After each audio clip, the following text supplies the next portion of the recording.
ನೀವು ನನ್ನ live painting ಶೋನ finishing ಆಗಿರೋ ವಿಡಿಯೋ ನೋಡಿರ್ತೀರಿ, ಅಥವಾ ಸುತ್ತಮುತ್ತ ಯಾರು ಆರ್ಟಿಸ್ಟ್ ಗಳು ತುಂಬಾ ಚೆನ್ನಾಗಿ ಪೇಂಟಿಂಗ್ ಮಾಡ್ತಾರೆ, ಗ್ರೇಟ್ ಆರ್ಟಿಸ್ಟ್ ಅನ್ನೋ ಕಮೆಂಟ್ ಹಾಕಿರ್ತೀರಿ, ಏನ್ ಅಪ್ರಿಸಿಯೇಷನ್ ಮಾಡಿರ್ತೀರಿ. ಎಸ್, ಈ ವಿಡಿಯೋ ನಿಮ್ಗೋಸ್ಕರ. ಮತ್ತೆ ನಮ್ಮ ಬಜೆಟ್ ಇಷ್ಟೇ ಇರೋದು, ಇಷ್ಟೇ ಕಮ್ಮಿ ಬಜೆಟ್ ಅಲ್ಲಿ ಚೆನ್ನಾಗಿ ಔಟ್ಪುಟ್ ಬೇಕು ಅಂತ ಹೇಳೋ, ಅಥವಾ ಯಾರಾದ್ರೂ ಕಮ್ಮಿಗೆ ಮಾಡೋರು ಇದಾರ ಆದ್ರೆ ಹೇಳಿ ಅಂತ ಹೇಳೋರು. ಅರ್ಥವೇ ಆಗ್ತಿಲ್ವೇ ಈ ಕೇಸು?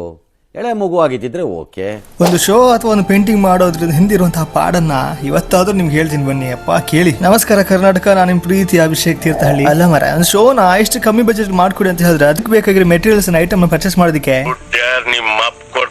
5 ಮಿನಿಟ್ಸ್ ನಿಜ ಹೌದು, ಬಟ್ ಅದಕ್ಕೆ ಬೇಕಾಗಿರೋ ಪ್ರಿಪರೇಷನ್ ರೆಡಿ ಆಗೋದಕ್ಕೆ ಒಂದ್ ದಿನಕ್ಕಿಂತ ಜಾಸ್ತಿನೇ ಬೇಕು. ರೀಸೆಂಟ್ಲಿ ನಾನು ಮಾಡಿರೋ ಒಂದು ಶೋ ಅಂಬೇಡ್ಕರ್ ಪೇಂಟಿಂಗ್ ಚೆನ್ನಾಗಿ ಬಂತು ಗೊತ್ತಾ? ಯಾಕೆ ಹೇಳಿ? ಕ್ಲೈಂಟ್ ಅಂಡ್ ನಮ್ ರಿಲೇಶನ್ಶಿಪ್ ಅಷ್ಟು ಚೆನ್ನಾಗಿರುತ್ತೆ ಅಂಡ್ ಬಜೆಟ್ ಗೆ ಒಪ್ಕೊಂಡಿರ್ತಾರೆ. ಇಂಥ ಶೋಗಳು ಒಂದು ಹೊಸ ಎಕ್ಸ್ಪೋಜರ್ ಗೆ, ನಮ್ಮ ಸಿಗ್ನೇಚರ್ ಗೆ ದಾರಿ ಮಾಡ್ಕೊಟ್ಟಿರುತ್ತೆ. ಇರ್ಲಿ, ಇದಕ್ಕಿಂತ ಮೊದಲು ಸರಿಯಾಗಿ ಶೋ ಕೊಡ್ತಾ ತುಂಬಾ ಟೈಮ್ ಆಗಿದೆ ಹೇಳಿದ್ರೆ ಅದಕ್ಕೆ ವ್ಯಾಲ್ಯೂನೇ ಇಲ್ಲ ಅಂತ ಹೇಳಿದ್ರೆ ಸುಮ್ಮನೆ ಶೋ ಯಾಕೆ ಕೊಡ್ಬೇಕು ಅಂತ. ಹೇಗೆ ಮಾಡ್ಕೊಡ್ತೀರಾ ಅಥವಾ ಕಮ್ಮಿ ಬಜೆಟ್ ಗೆ ಮಾಡ್ಕೊಡ್ತೀರಾ ಅಂತ ಹೇಳೋರಿಗೆ ನಮ್ ಪಾಡ್ ಗೊತ್ತೇ ಆಗಲ್ಲ. ಆ ಮಂದಿಗೆ ನಾ ಶೋನೇ ಕೊಡಲ್ಲ. ಸುತ್ತಮುತ್ತ ಫ್ರೀ ಆಗಿ ಕಮ್ಮಿಗೆ ಮಾಡ್ಕೊಡೋ ಆರ್ಟಿಸ್ಟ್ಗಳು ತುಂಬಾ ಹೊಟ್ಕೊಂಡಿದ್ದಾರೆ. ಹಂಗಂತ ಇದು ತಪ್ಪಂತಲ್ಲ, ಆರ್ಟಿಸ್ಟ್ ಗೆ ರೆಸ್ಪೆಕ್ಟೇ ಸಿಗಲ್ಲ. ನಾವು ಸ್ವಲ್ಪ ಆ ಕ್ಯಾಟಗರಿಯಿಂದ ದೂರ. ಹಂಗಂತ ಇದು ನನ್ನ ಈಗೋ ಆಟಿಟ್ಯೂಡ್ ಅಂತ ಅಲ್ವೇ ಅಲ್ಲ. ಹಾರ್ಡ್ ವರ್ಕ್ ಮಾಡಿದೀನಿ ಮೊದಲಿಂದ. ಈ ಶೋಗೂ ಕೂಡ ಇದೇ ರೀತಿ ಹಾರ್ಡ್ ವರ್ಕ್ ಕೂಡ ಮಾಡ್ತೀನಿ. ನೋಡಿ, ಈ ಶೋಗೆ ಬೆಳಿಗ್ಗೆ 200 ಕಿಲೋಮೀಟರ್ ಟ್ರಾವೆಲ್ ಮಾಡಿ ಕ್ಯಾನ್ವಾಸ್ ರೆಡಿ ಮಾಡಬೇಕು, ಪೇಂಟ್ ರೆಡಿ ಮಾಡಬೇಕು, ಪ್ರಾಕ್ಟೀಸ್ ಮಾಡಬೇಕು, ಇವೆಲ್ಲವನ್ನ ಎತ್ಕೊಂಡು ಹೋಗ್ಬೇಕು. ಪೇಂಟ್ ಮಾಡೋದಕ್ಕೆ ಕ್ಯಾನ್ವಾಸ್ ಆಗ್ಬೇಕು, ಅದನ್ನ ಸ್ಟ್ರೆಚ್ ಮಾಡಬೇಕು, ಅದಕ್ಕೆ ಬ್ಲಾಕ್ ಪೇಂಟ್ ಹಚ್ಚಬೇಕು, ಕಲರ್ಸ್ ರೆಡಿ ಮಾಡ್ಕೊಬೇಕು, ಬ್ರಷಸ್ ರೆಡಿ ಮಾಡ್ಕೊಬೇಕು. ಒಂದು ಶೋಗ್ ಬೇಕಾಗಿರೋ ಅಷ್ಟೇ ಪೇಂಟ್, ಪ್ರತಿಯೊಂದು ಪ್ರಾಕ್ಟೀಸ್ಗೂ ಅಷ್ಟೇ ಬೇಕಾಗತ್ತೆ. ಇದೆಲ್ಲ ನಾವು ಹೇಳಿದ್ರೆ ಮಾತ್ರ ಗೊತ್ತಾಗತ್ತೆ, ಕಲ್ಪನೆ ಜನಗೂ ಇರಲ್ಲ ಬಿಡಿ, ಅವ್ರದ್ದು ತಪ್ಪ ಅಂತ. ಸ್ಟಾರ್ಟಿಂಗ್ ಪೇಂಟಿಂಗ್ ಮಾಡ್ಬೇಕಾದ್ರೆ ಒಂದೊಂದು ಪೇಂಟಿಂಗ್ ನ 30 ಸತಿ ಪ್ರಾಕ್ಟೀಸ್ ಮಾಡ್ತಾ ಇದ್ದೆ. ಇವಾಗ ಸ್ವಲ್ಪ ಅಭ್ಯಾಸ ಆಗಿರೋದು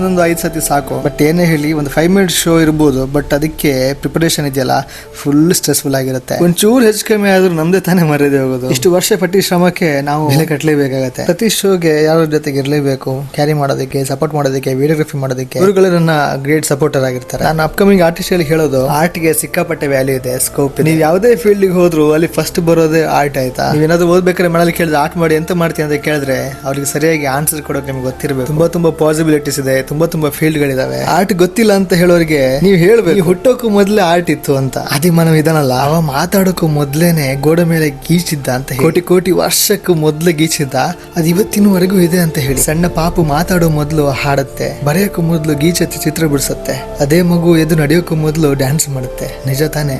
ಈ ಆರ್ಟ್ ಅನ್ನೋದು ಪ್ರತಿಯೊಂದಕ್ಕೂ ಬೇಸ್ ಇದ್ದ ಹಾಗೆ. ಮನೆ ಕಟ್ಟೋದಕ್ಕೆ, ಲೇಔಟ್ ಮಾಡೋದಕ್ಕೆ ಆರ್ಟಿಸ್ಟ್ ಬೇಕು. ಯಾವುದೋ ಒಂದು ಪ್ರಾಡಕ್ಟ್ ಮಾಡೋದಕ್ಕೂ, ಡಿಸೈನ್ ಮಾಡೋದಕ್ಕೂ ಗ್ರಾಫಿಕ್ ಡಿಸೈನರ್ ಬೇಕು. ನೀವು ಹಾಕಿರೋ ಡ್ರೆಸ್ ಇದೆಯಲ್ಲ, ಡ್ರೆಸ್ ಮೇಲೆ ಒಂದು ಡಿಸೈನ್ ಇದೆಯಲ್ಲ, ಅದನ್ನು ಆರ್ಟಿಸ್ಟೇ ಮಾಡಿದ್ದಲ್ವಾ? ಅದೆಂತಕ್ಕೆ? ನಿಮ್ ಒಳಗೂ ಒಬ್ಬ ಆರ್ಟಿಸ್ಟ್ ಇದಾನಲ್ವ. ನಿಮ್ ಮನೆ, ನಿಮ್ ಸುತ್ತಮುತ್ತ ರೋಡು, ಅದು ಇದು ಎಲ್ಲಾ ಕಡೆ ಆರ್ಟ್ ಇದೆ ಕಣ್ರಿ, ತುಂಬಾನೇ ಇದೆ. ಅದನ್ನ ನಾವು ಬೆಳೆಸಬೇಕು, ಉಳಿಸ್ಬೇಕು ಅಷ್ಟೇ.